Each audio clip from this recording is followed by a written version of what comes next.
Hello people, welcome to sleepy classes. आज 47 day रह गए हैं हमारे प्रीलिम 2019 में, तो स्टार्ट करते हैं प्री मिक्स, जिसमें आज हम 5 प्रीलिम ओरिएंटेड क्वेश्चंस करेंगे जो करंट अफेयर से रिलेटेड हैं। तो स्टार्ट करते हैं पहले क्वेश्चन के साथ। Which of the following statements is are correct in the context of representation of people's act 1951। तो ये हमने काफ़ी एलेबोरेटली आज डिस्कस की हैं, इसके काफ़ी सेक्शंस प्री क्योर में। आई होप अगर आपने वो वीडियो देखा होगा तो you'd be able to answer this question very easily. पहली स्टेटमेंट है, the elected representatives convicted of crime can continue in office as long as an appeal has been pending in a court of law। तो अगर किसी elected representative के against conviction है किसी crime की and उन्होंने अपील कर रखा है इन अ कोर्ट ऑफ लॉ, तो वो कंटिन्यू कर सकते हैं अपने ऑफिस में, यानी वो अपने एमपी या एमएलए की जो भी उनकी सीट है उस पर बरकरार रहेंगे। दूसरी स्टेटमेंट है, a person confined in a prison whether under a sentence of imprisonment और in lawful custody of police is not allowed to vote. Sorry, यहाँ पर टू वोट आएगा। तो ये दूसरी स्टेटमेंट का मतलब है कि अगर कोई पर्सन जो ऑलरेडी प्रिजन में है, चाहे अंडर इम्प्रिजनमेंट या फिर लॉफुल कस्टडी है पुलिस की, तो उसको राइट नहीं है टू वोट।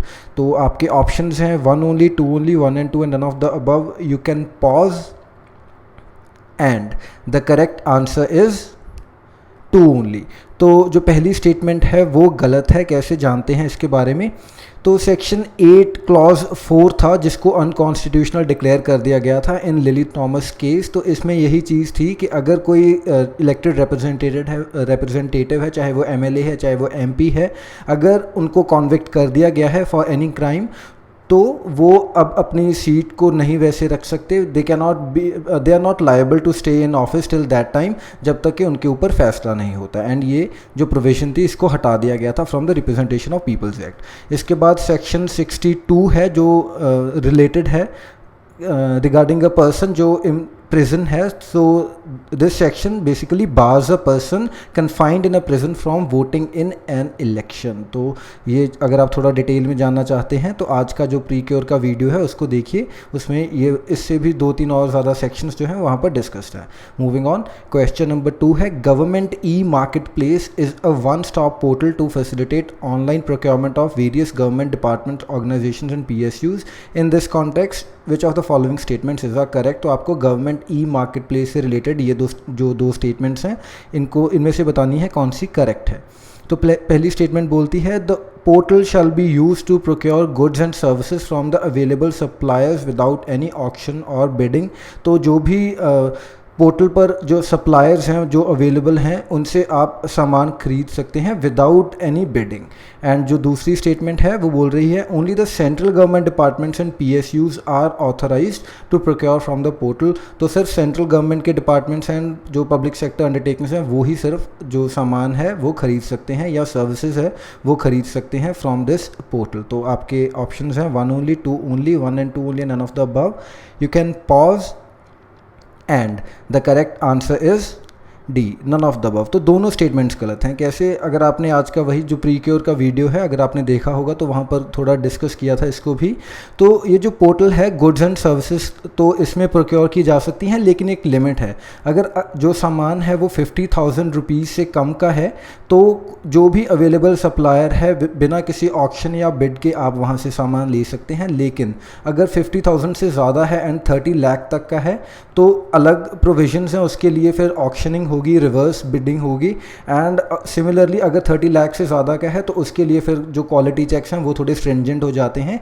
तो इसीलिए ये स्टेटमेंट जो ऑल इन ऑल करेक्ट नहीं है, पार्शियली करेक्ट थी, तो इसीलिए इट इज़ रॉन्ग। एंड सिर्फ सेंट्रल गवर्नमेंट ही नहीं बल्कि स्टेट गवर्नमेंट के लिए भी ये जो चीज़ें हैं ये उतनी ही मायने रखती हैं। इनफैक्ट अगर हम स्टेट्स की बात करें तो UP followed by Madhya Pradesh and Maharashtra, ये तीनों स्टेट्स टॉप कर रही हैं basically decreasing order wise for in the context of procurements using GeM portal. ठीक है जी, आगे बढ़ते हैं। क्वेश्चन नंबर 3 है हमारे पास, the number of measles cases have increased by 300% as per WHO data. तो WHO का कहना है कि 300% के अराउंड जो केसेस हैं वो बढ़ गए हैं मीजल्स के। आज ही के न्यूज़पेपर की ये न्यूज़ न्यूज़ थी।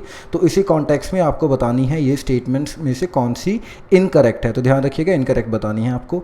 The disease is caused by bacteria and it can be transmitted through droplet infection. तो क्या ये बैक्टीरियल डिजीज़ है एंड क्या ये ड्रॉपलेट इन्फेक्शन यानी स्नीजिंग एंड कफिंग के थ्रू ही स्प्रेड हो सकती है। दूसरी स्टेटमेंट है in case of serious complications it may even lead to microcephaly. So क्या अपनी सीरियस स्टेज में ये माइक्रोसेफेली कॉज करती है, एंड आई होप आपको माइक्रोसेफेली का मतलब पता होगा क्योंकि उससे भी क्वेश्चन ब्रेक हो सकता है। इसके बाद it is a vaccine preventable disease. तो क्या ये वैक्सीन से क्योर हो सकती है। तो आपके ऑप्शंस हैं 3 only, 2 and 3 only, 1 and 2 only and all of the above. ध्यान रखिए आपको इनकरेक्ट बताना है। So you can pause and the correct answer is 1 and 2 only. So सिर्फ तीसरी जो स्टेटमेंट है वो सही है, अदरवाइज जो 1 and 2 हैं ये दोनों स्टेटमेंट्स गलत हैं। ये पहली स्टेटमेंट की अगर हम बात करें तो ये पार्शली ट्रू है, it is a viral disease, it's not bacterial disease. And दूसरी बात, ये माइक्रोसेफेली नहीं बल्कि एनसेफेलाइटिस यानी इन्फ्लेमेशन ऑफ ब्रेन करती है। तो माइक्रोसेफेली में क्या होता है, जो ब्रेन है उसका साइज़ छोटा हो जाता है, बेसिकली कॉन्ट्रैक्ट कर जाता है, तो इसलिए ये मेजर डिफरेंस है। इनफैक्ट जो मीजल्स है ये बिल्कुल उल्टा करती है। माइक्रोसेफेली किस केस में होता है, जीका के केस में माइक्रोसेफेली होता है। एंड वैक्सीन प्रिवेंटेबल है, तो इसके बारे में थोड़ा और जान लेते हैं। Measle is highly contagious viral disease, बहुत जल्दी स्प्रेड हो जाता है एंड मोरओवर बहुत ज़्यादा इंपॉर्टेंट कॉज है ये of the growing deaths in young children globally. And अगर हम बात करें यूक्रेन, इंडिया, तो इन सब नेशंस को काफ़ी एक्यूट फॉर्म में रखा हुआ है, यानी यहाँ पर जो इनका इस मीजल्स की वजह से जो डेथ्स हो रही हैं वो भी काफ़ी हाई नंबर्स में हो रही हैं। तो इसको ट्रांसमिट किया जा सकता है where the droplets from nose, mouth या throat of infected person. And अगर हम बात करें सीवियर मीजल्स की, तो it is more likely among poorly nourished young children. तो जो नरिशमेंट है बच्चों का हेल्दी होना is very important, otherwise specially अगर विटामिन ए की जो डेफिशिएंसी है, इनसफिशेंट है विटामिन ए में कोई बच्चा, तो उनमें ज़्यादा स्प्रेड होने के चांसेस रहते हैं मीजल्स के। एंड वो सब बीमारियां जिनमें जो इम्यून सिस्टम है वो वीक हो जाता है, एंड इसके बाद जो दूसरे डिजीज़ हैं इनफैक्ट वो भी हावी हो जाती हैं इसकी वजह से। एंड मीजल्स वैक्सीन जो है 1960 से एग्जिस्ट कर रही है, एंड यूएन का कहना है कि जो मीजल्स वैक्सीन है वो इरेडिकेट कर सकती है या एलिमिनेट कर सकती है इसको। लेकिन प्रॉब्लम क्या है कि 85% ही ग्लोबली जो वैक्सीन कवरेज है वो हो पा रही है।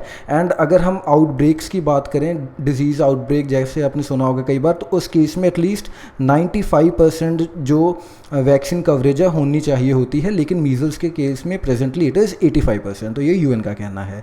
एंड इसकी वैक्सीन काफ़ी सेफ, इफेक्टिव एंड इनएक्सपेंसिव है। 2 डोज चाहिए होते हैं मीजल वैक्सीन के, इधर अलोन या फिर इनको मिक्स करके दिया जाता है। Measles rubella MR vaccine, measles mumps rubella MMR, या फिर मीजल्स मम्प्स रुबेला वेरसेला, तो एमएमआर भी ये कॉम्बिनेशन में भी एडमिनिस्टर की जा सकती हैं। अगले क्वेश्चन की तरफ बढ़ते हैं। तो क्वेश्चन नंबर 4 है, which of the following statements is are true in the context of Sonoran desert. तो आपके ऑप्शंस हैं, ए, क्या ये एक कोल्ड डेजर्ट है जो नॉर्थ अमेरिका में लोकेटेड है, या फिर ये हॉट डेजर्ट है जो साउथ अमेरिका में लोकेटेड है, या फिर वाइस वर्सा कि ये कोल्ड डेजर्ट है साउथ अमेरिका में या फिर हॉट डेजर्ट है नॉर्थ अमेरिका में। तो you can pause and the correct answer is D. तो ये हॉट डेजर्ट है, नॉर्थ अमेरिका में लोकेटेड है। तो इसका अगर हम रेफरेंस ड्रॉ करें क्यों ये न्यूज़ में आया, क्योंकि मोहावे डेजर्ट जो है नॉर्थ अमेरिका में जो लोकेटेड है, वहाँ से सबसे बड़े जो विंग स्पैन का एयरप्लेन था उसने कल ही फ़्लाइट अपनी उड़ान भरी एंड वहाँ पर वापस आके लैंड किया। तो इसी कॉन्टेक्स्ट में बिल्कुल मोहावे डेजर्ट के साउथ में लोकेटेड है सोनोरन डेजर्ट। तो इसके बारे में जान लेते हैं। ये नॉर्थ अमेरिका में लोकेटेड डेजर्ट है, south western US and north western Mexico में बेसिकली इसका जो एरिया है वो फॉल करता है। यहाँ पर जैसे आप देख रहे हैं, this is Mojave desert and this is Sonoran desert. तो हॉटेस्ट डेजर्ट है ये मैक्सिको का, एंड अगर मैं मोहावे की बात करूँ तो ये ड्राइस्ट डेजर्ट है नॉर्थ अमेरिका का। तो इस चीज़ को भी ध्यान में रखिएगा, इनफैक्ट यूएसए का है बेसिकली। एंड जो सोनोरन डेजर्ट है ये मिड लैटिट्यूड डेजर्ट है, यानी इसका जो लैटिट्यूड है वो 30 डिग्रीज़ के ऊपर फॉल करता है।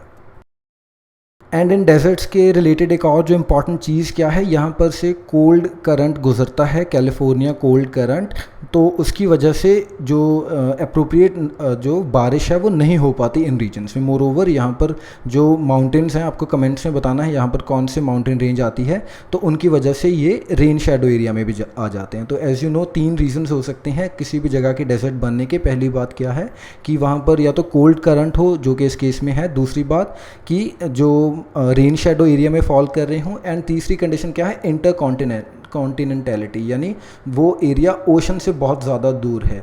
जैसे हमारे केस में अगर हम देखें तो Ladakh desert is a desert due to its continentality. And अगर हम बात करें ऊपर जो टकला मकान डेजर्ट है, आपको कमेंट्स में देखकर बताना है मुझे कि कहाँ पर है जो टकला मकान डेजर्ट है। तो ये दोनों कोल्ड डेजर्ट्स हैं, हमारा लद्दाख एंड टकला मकान, लेकिन ये भी किस वजह से हैं, इंटर कॉन्टिनेंटैलिटी की वजह से ही डेजर्ट्स हैं। ठीक है जी, आगे बढ़ते हैं। Question number 5, Qingdao declaration 2018 led primary focus on. तो आप में से आपको बताना है इनमें से किस चीज़ के ऊपर उसका फोकस रहा इस डिक्लेरेशन का। पहला ऑप्शन है एनवायरमेंटल प्रोटेक्शन, दूसरा रीजनल कनेक्टिविटी, तीसरा मैरिटाइम सिक्योरिटी एंड चौथा है टेररिज्म। तो first of all you need to know कि ये डिक्लेरेशन कौन सी ग्रुपिंग ऑर्गेनाइजेशन किस कॉन्टेक्स्ट में आई है। So you can pause and the correct answer is D, terrorism. तो किंडागो डिक्लेरेशन बेसिकली जो हमारे शंघाई कोऑपरेशन ऑर्गेनाइजेशन है, जिसमें इंडिया भी अब मेंबर है, 8 कंट्रीज़ इसके मेंबर्स हैं। आपको कमेंट्स में दोस्तों बताना है कि कौन कौन से कंट्रीज़ इसके मेंबर हैं। दीज आर वेरी इंपॉर्टेंट, क्योंकि इंडिया एंड पाकिस्तान दोनों को ही कुछ साल पहले, आई गेस 2 और 3 ईयर्स बैक, इनको मेंबरशिप मिली है दोनों को। Earlier they both were observers, तो इसीलिए थोड़ा इंपॉर्टेंट है। ठीक है जी। एंड इसका एक एंटी टेररिज्म भी एक स्ट्रक्चर है जिसको रैट्स बोलते हैं, रीजनल एंटी टेररिस्ट स्ट्रक्चर। तो इसलिए थोड़ा इंपॉर्टेंट है हमारे लिए, तो इसके बारे में थोड़ा पढ़ लीजिएगा आप एससीओ के बारे में। मोरओवर मैं आपको मोटी सी बात बता देता हूँ कि जो शंघाई कोऑपरेशन ऑर्गेनाइजेशन है, it has resolve to fight terrorism, separatism and extremism with a renewed vigour in the next 3 years. And इसी कॉन्टेक्स्ट में जो किंडागो डिक्लेरेशन आई है।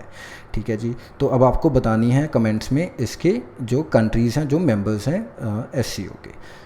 ठीक है जी। So that is all. जाते जाते आपके लिए एक कोट कि let fear drive you but not drive you away.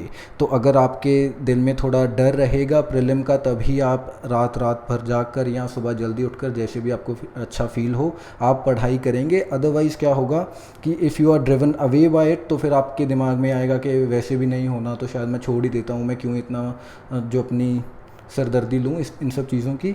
तो इसीलिए let just fear drive you, तो let it just take you towards prelim and let it make you clear it, otherwise don't get driven away by it. So that is all. Thank you for watching. मिलते हैं कल. Bye bye.